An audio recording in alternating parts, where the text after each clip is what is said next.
Magandang umaga, magandang hapon, at magandang gabi mga kaibigan, mga kamamis at mga kadadis. Meron po tayo ditong puno ng sampagita.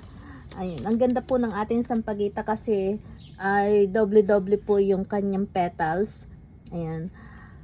At ito pong halaman na to ay binigay po sa akin ng Tita Helen. Ngayon, ayan,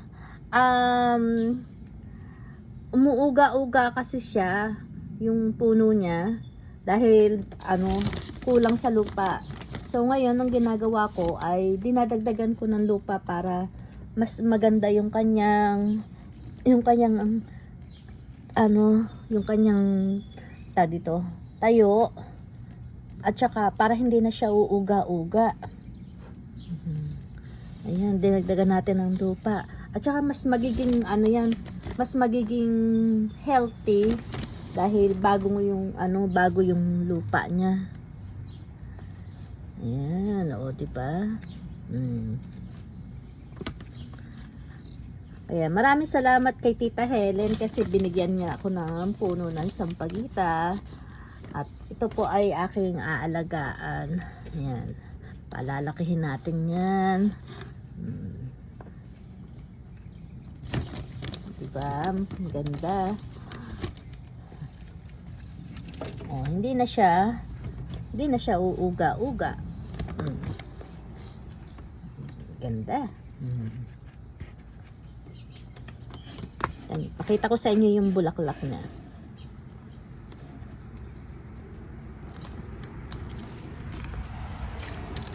Ayan ang dami niyang bulaklak Ayan. Ayan pa. Ganito siya ayan. Tingnan niyo yung niya Ayan, ganyan. Diba ang ganda, ang dami niyang bulaklak katuwa naman. Tapos ang bango-bango pa. Diba ganda ng ating sampagita.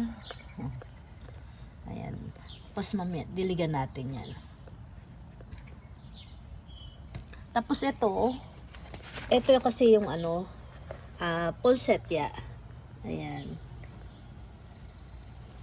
Ito kasi dapat ay itatapon na. Kasi pababayaan na daw siya ni Tita Helen. Ngayon, sabi ko, akin na lang. Diba? Buhay na uli. Kasi inaalagaan natin. Ayan. Tapos, 2 puno ito. So, ito yung isa.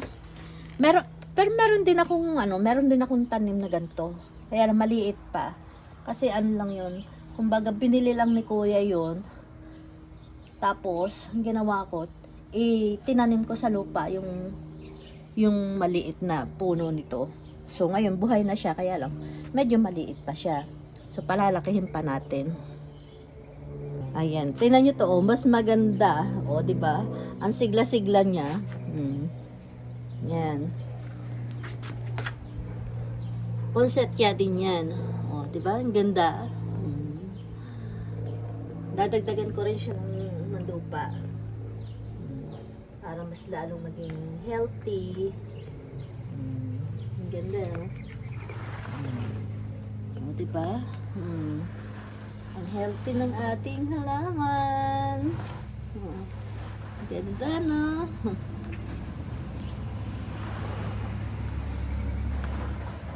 Ayan. So, ayan mga kaibigan, maraming salamat po. Ayan ay galing din kay Tita Helen na medyo malungkot-lungkot na yung halaman. Pero ayan, napasigla uli natin. Ang ganda. Maraming salamat sa panonood nyo. Huwag nyo kalimutang mag-like at mag-share po ng aking video. Makikisubscribe na rin po. Maraming salamat po ulit. Paalam!